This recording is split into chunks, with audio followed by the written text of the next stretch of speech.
Bom dia, valente da fé. Mateus 6,33 diz assim: Mas buscai primeiro o reino de Deus e a sua justiça, e todas as coisas vos serão acrescentadas. Ao fazer um planejamento de vida, precisamos destacar nossa prioridade. O que é mais importante? O que seria desnecessário? O que é urgente? O que é superficial? Ao entender qual é a nossa prioridade, podemos organizar nossa agenda de acordo com ela. E com isso em mente, teremos sucesso na vida pessoal e em todas as áreas.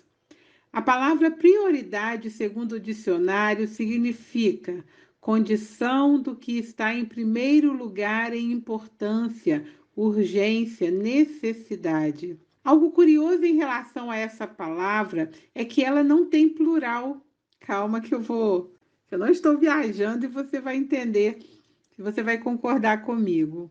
Colocar a palavra prioridade no plural vai contra o próprio significado da palavra, pois prioridades anularia seu real significado. Você pode ter uma prioridade seguida por outra, mas não pode haver duas prioridades ao mesmo tempo. Quem tem duas prioridades, na verdade, não tem prioridade alguma. Se você estudar um pouco o Sermão do Monte, verá que Jesus deixa muitas orientações para uma vida feliz, pois sabia que o ser humano passaria nos últimos tempos por ansiedades e preocupações. As palavras do Mestre parecem refletir a vida moderna, onde as pessoas estão estressadas com sobrecargas de atividades e compromissos. Deus não criou o ser humano para viver sob pressão de obrigações que lhe são impostas pelo mundo. Por isso, manda olhar as aves do céu e os lírios do campo,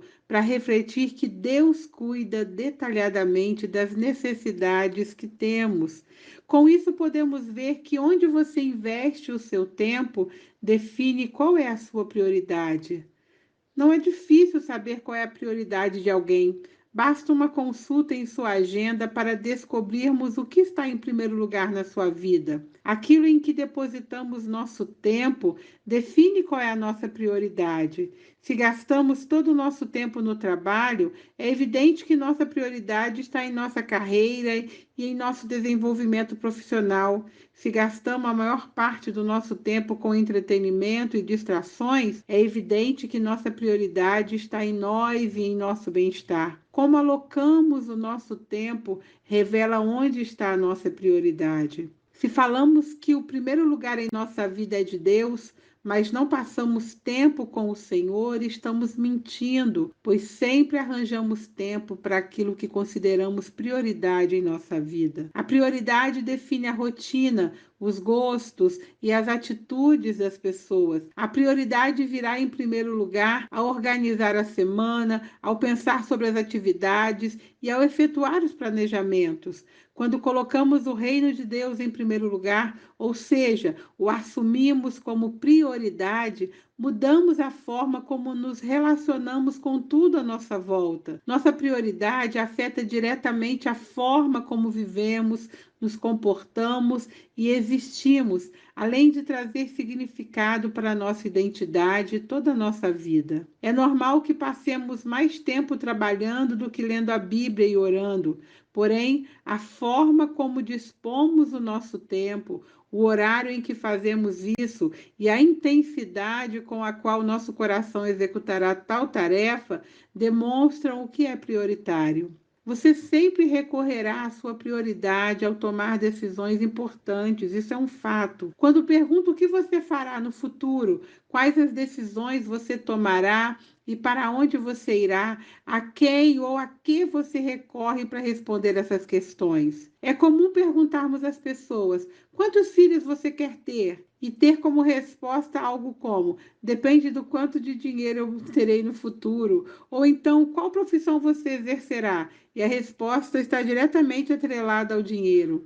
Se nossa prioridade é Deus E se somente servimos a um Senhor, por que consultamos a Mamon a tomar grandes decisões? Se cremos em Deus e fazemos dele a nossa prioridade, não seria coerente que a resposta dele direcionasse os nossos passos? Certa vez ouvi uma pessoa experiente dizer que tempo é uma questão de prioridade, e mais tarde cheguei à conclusão que esta palavra é verdadeira.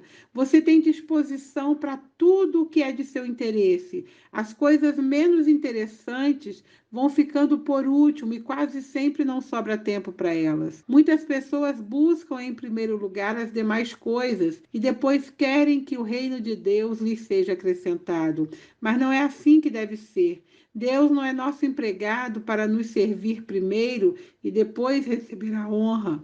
Nós é que somos ovelhas do Senhor e devemos ir atrás dele que nos guia à frente. O que tem sido a prioridade em sua vida? Porque segundo Mateus 6:21, porque onde está o teu tesouro, ali estará o seu coração. Vamos lembrar aqui a história de Marta e Maria. Marta estava correndo, servindo e fazendo o melhor para o seu amado convidado. E onde estava Maria quando Marta precisou de sua ajuda? Ela escolheu sentar-se aos pés de Jesus, ouvindo enquanto ele falava. É muito fácil imaginar como isso fez Marta se sentir irritada, frustrada, ressentida, porque ela deveria estar fazendo todo o trabalho. Não era justo que Maria ajudasse? Na verdade, Marta se sentiu tão justificada em sua indignação que foi falar com Jesus sobre isso. Senhor, não te dá que minha irmã me deixe servir só? Dize-lhe que me ajude. Ela disse a ele, mas em vez de apoiá-la em sua demanda, Jesus a repreendeu. Marta, Marta, estás ansiosa e afadigada com muitas coisas, mas uma só é necessária, e Maria escolheu a boa parte, a qual não lhe será tirada. Isso deve ter parecido uma bofetada na cara de Marta. Ali estava ela fazendo tudo o que estava ao seu alcance para ser hospitaleira e torná-la boa. E Maria apenas ficou sentada lá. E o que ela estava fazendo era a coisa certa? Jesus sabia que as pessoas nos últimos tempos seriam pressionadas com uma enorme quantidade de coisas para fazer e por isso nos deixou a sabedoria necessária para viver bem. Com a correria em que vivemos, muitos não sabem como priorizar Deus. Desde o momento em que acordamos até a hora de dormir, parece que uma avalanche de pensamentos e afazeres nos consomem e nos fazem deixar de lado a Deus, que deveria ser nosso primeiro e último pensamento do dia. Ficamos tão focados em nossa vida, trabalhos, compromissos, relacionamentos e desejos pessoais, quando na verdade todas essas coisas deveriam se render ao controle de Deus. Priorizar Deus, querida, requer persistência, é mudar atitudes e manter uma frequência. Com isso em mente, você verá que priorizar Deus será a melhor decisão de toda a sua vida. Pense sobre isso. Que Deus abençoe seu dia. Que Deus abençoe o trabalho de suas mãos. Que o Senhor te use tremendamente nesse dia com uma palavra de vida, um coração que precisa de Deus. Eu te abençoo em nome de Jesus.